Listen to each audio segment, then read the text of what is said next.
Hello बच्चों, कैसे हैं आप सब। आशा करती हूँ कि आप स्वस्थ होंगे, मस्त होंगे और अपनी पढ़ाई में व्यस्त होंगे। अब किसी पढ़ाई को आगे बढ़ाते हुए आज हम पढ़ने जा रहे हैं एक नया अध्याय, एक नया पाठ, जिसका शीर्षक है अशोक स्तंभ। तो बच्चों, आपने अशोक स्तंभ के बारे में पहले भी सुना ही होगा। तो सबसे पहले इस पाठ का परिचय जान लेते हैं, फिर आगे पाठ को पढ़ेंगे। प्राचीन स्मारक हमारी संस्कृति धरोहर के अंग हैं। प्राचीन स्मारक यानी कि जो हमें प्राचीनता, पुराने समय की याद दिलाते हैं, ऐसे स्मारक हमारी संस्कृति की धरोहर के क्या हैं? अंग हैं। विविधता में एकता की झलक अपने अंत में समेटे संस्कृति और इतिहास के इन अमूल्य स्मृति चिन्हों और श्रेष्ठ कलाकृतियों के सहारे इतिहास पढ़ा जा सकता है और लिखा जा सकता है। ये वीरान खंडहर आज भी हमारे अतीत की कहानी सुना रहे हैं। तो बच्चों, आइए शुरू करते हैं। कहानी के माध्यम से हम जानते हैं अशोक स्तंभ के बारे में।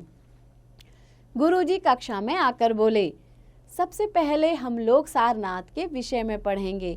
सारनाथ वाराणसी से 4 मील उत्तर की दिशा में स्थित है। यह बौद्धों का पवित्र तीर्थ स्थान है। बच्चों, जैसे तीर्थ स्थान होते हैं, जहाँ तीर्थ होते हैं हमारे, तो उसको क्या कहते हैं? तीर्थ स्थान। तो बौद्धों का कौन सा है? सारनाथ। गौतम बुद्ध ने अपना धर्म चक्र प्रवर्तन यहीं किया था। धर्म चक्र प्रवर्तन क्या होता है गुरुजी? पंकज ने उठकर पूछा। गुरुजी ने बताया, गौतम बुद्ध, जिनका नाम तब सिद्धार्थ था, अपनी पत्नी यशोधरा और पुत्र राहुल को सोता छोड़कर ज्ञान की खोज में घर से निकल पड़े थे। उनके 5 शिष्य बने। वे पांचों भी उनके ज्ञान प्राप्ति के मार्ग को गलत समझकर उन्हें बोध गया में अकेला छोड़कर भाग गए। फिर तपस्या आदि के बाद जब बुद्ध को ज्ञान प्राप्ति हुई, तब उन्होंने सबसे पहले उन्हीं 5 शिष्यों को सारनाथ में अपना पहला उपदेश दिया था। बौद्ध धर्म की यह एक महान घटना थी। उसे ही बौद्ध साहित्य में धर्म चक्र प्रवर्तन कहते हैं। तो बच्चों, आपने जाना धर्म चक्र प्रवर्तन किसे कहते हैं? जब गौतम बुद्ध ने ज्ञान प्राप्ति के बाद अपने पहले 5 शिष्यों को क्या किया? उपदेश दिया, उसको कहते हैं धर्म चक्र प्रवर्तन। गुरुजी ने आगे बताया कि मौर्य सम्राट अशोक जब बौद्ध धर्म का अनुयायी बना, अनुयायी यानी कि अनुकरण करने वाला शिष्य बना, तो उसने सारनाथ में कई स्मारक बनवाए।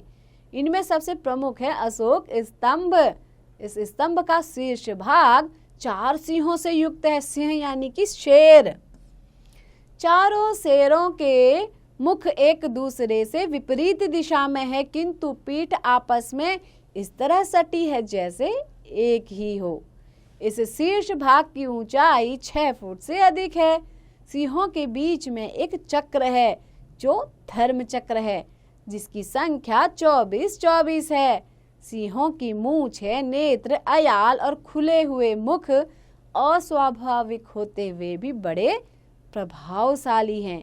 यहाँ तक कि सिंहों के पैरों के पंजे भी बने हुए हैं। अशोक स्तंभ के ऊपरी भाग को किसी विद्वान ने उल्टा कमल का फूल कहा है, तो किसी ने फारस की घटा। 4 मुख वाला सिंह जिस आसन पर खड़ा है, उसके बीच में एक चक्र है। अश्व, मृग, सांड और हाथी की मूर्तियां खुदी हैं। बच्चों, अश्व यानी कि घोड़ा, मृग यानी कि हिरण, सांड यानी कि बैल और हाथी की मूर्तियां खुदी हुई हैं। सिंहों के मुखों में जहां अस्वाभाविकता और विचित्रता है, वहां इन मूर्तियों में स्वाभाविकता और सजीवता है। घोड़े की गति, सांड का बल, हिरण की चंचलता और हाथी की मांसलता की पत्थर में जिस सुंदरता से अभिव्यक्ति हुई है, वह प्रशंसनीय है। बच्चों, प्रशंसनीय यानी कि प्रशंसा करने योग्य। सिंहों के नेत्रों में पहले मणियां जड़ी हुई थी, किंतु अब मणियां नहीं हैं। इतिहासकारों ने सारनाथ की इस सिंह प्रतिमा की भूरी भूरी प्रशंसा की है। भूरी भूरी प्रशंसा करना यानी कि बढ़ चढ़ के उसकी बढ़ाई करना। उसकी क्या की है? बहुत अच्छी बढ़ाई करी है, उसकी प्रशंसा की है। वे इसे कला का उत्तम नमूना मानते हैं। इस स्तंभ के सिंह जंगलों में रहने वाले साधारण सिंह नहीं हैं। इनमें उच्च भावनाओं की झलक मिलती है। सबसे बड़ी विशेषता यह है कि यह स्तंभ एक ही पत्थर का बना है और इसमें अत्यंत चमकदार पॉलिश की गई है। यह पॉलिश बाद की मूर्तिकला से हमेशा के लिए लुप्त हो गई यानी कि क्या हो गई? गायब हो गई। पंकज अभी तक शांत भाव से गुरुजी की बातें सुनता हुआ अचानक कुछ परेशान हो उठा। उसके माथे पर उलझन की रेखाएं देखकर गुरुजी ने पूछा, क्या बात है?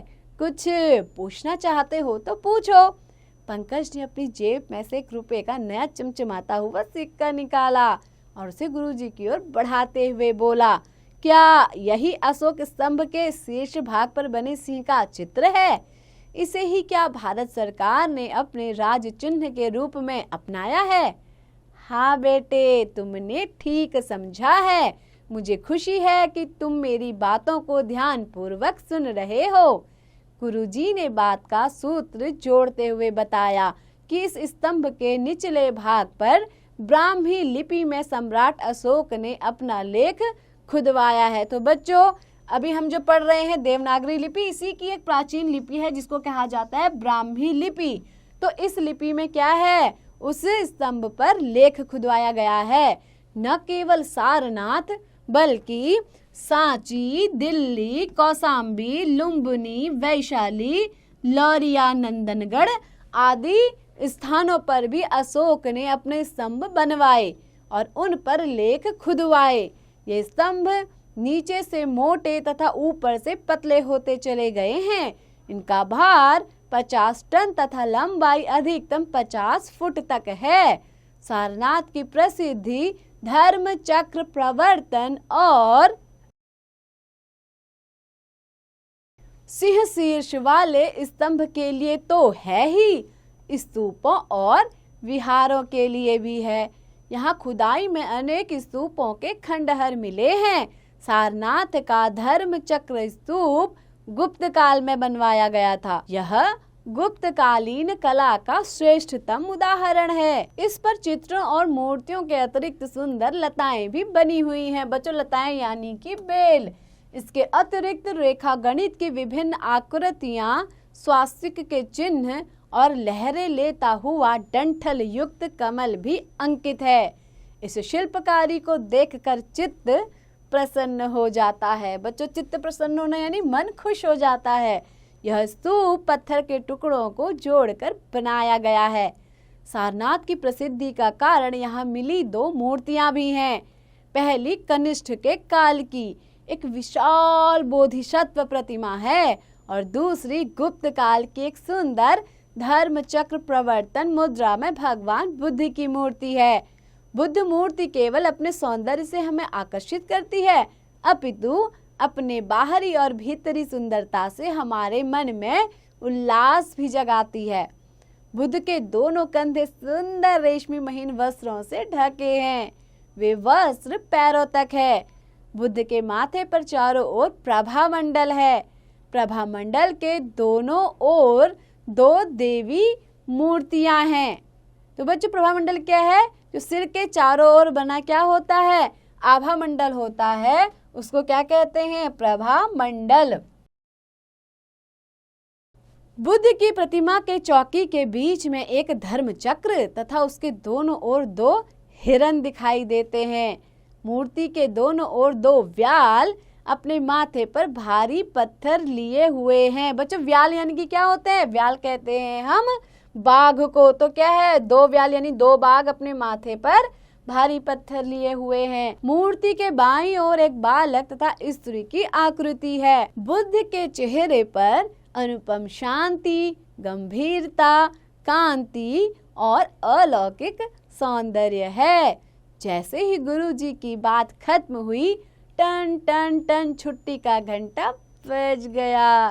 तो बच्चों, कैसा लगा आपको ये पाठ? आशा करती हूँ कि आपको बहुत पसंद आया होगा। इस पाठ के लेखक हैं डॉक्टर राजकिशोर सिंह।